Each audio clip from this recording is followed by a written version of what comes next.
Right. Well, that's his thing. His motives. Have you ever, I was looking at a tape the other day at a Planet Hollywood opening, and there were thousands of people all lined up to see you and screaming and hollering. When you were little, or maybe now, is there anything that you would go stand in a crowd of 1,000 or 2,000 people for and yell at It's somebody? funny you bring that up. I don't think I've ever queued in my life. I'm so impatient. Same thing, I can't sit in a restaurant for more than 30 minutes before I start to spin out of control. I'm just hyper that way. So no, you're right. Would you have stood in line and yelled for Steve Reeves? That's a possibility. That's a possibility because he really did have a major influence. I'd want to see that in person. Yeah. But there was really nothing that, No. So how do you relate to these people that you're being very nice? I've watched the tape and you're acting, I guess, but you're meeting and greeting people, and does it make you a little nervous? Is it weird? It makes me nervous because in the crowd every now and then you see a certain glint in that eye. I saw one the other day. It was just, it's like very terrifying. And it's not usually a big fella. It's usually an isolated kind of almost nerdy individual. But they're the ones that have this like nothing to lose expression. But you do catch those, huh? Oh, it's very obvious if you're looking for them. It's never the big muscular guy with the fangs. That doesn't bother you. But when I go into Planet Hollywood, I see all the people.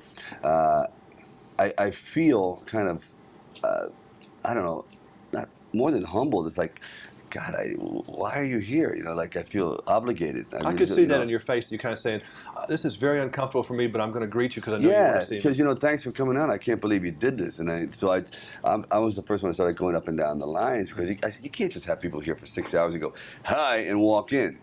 And you're like suspended. So I start running up and down the lines, back and forth, and now everyone's doing it. And I think it's necessary because the support for a restaurant is unheard of. Well, they support your films too. Yes, obviously. very much. And so. after they've seen you, they're really going to support your film. Yes, even more. I think so. I was reading that you eat 1,100 calories a day. Oh well, that's not possible to run around a lot, is it? No. If I know a scene's coming up. Let's say a scene that's going to be not very physical but extremely dramatic, and I have to be cutting edge anger, ferocious. Well, there's nothing that puts one in a bad mood than being hungry. You know what I mean? I know. And 1,100 calories after 3 days, there's a certain look in your eye that don't mess with me. There's a gauntness. And then if I know there's a action scene coming up, I'll start eating, like, say, French toast, pancakes, anything that has a great deal of starch, pasta, whatever, oatmeal. Big oatmeal is one of my main. Then I have a lot of energy. I feel extremely bulky and powerful, you might say. Big difference. 1,100 calories doesn't make you powerful, but it does give you that horrible kind of veneer. If I went out and took you to McDonald's today and really at gunpoint forced you to eat all kinds of crap, would you feel bad in a couple hours, or you think you'd be all right? If it was Saturday night, I could deal with it because usually I cut off Saturday and Sunday is a freebie. And you eat all kinds of stuff? Yes. Monday to Friday, I'm like in the Army.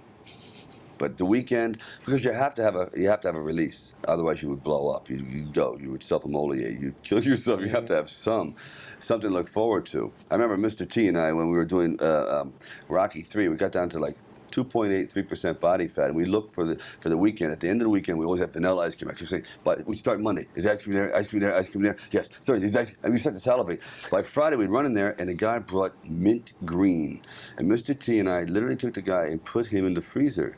We tried to shove him into a motorhome freezer, which is this big, because you look forward to it so much. I couldn't believe it. And this came mint, jelly, cocoa, stone, whatever it was horrible. So, but anyway, that's this kind of rhythm or this kind of method that I've adhered to for years.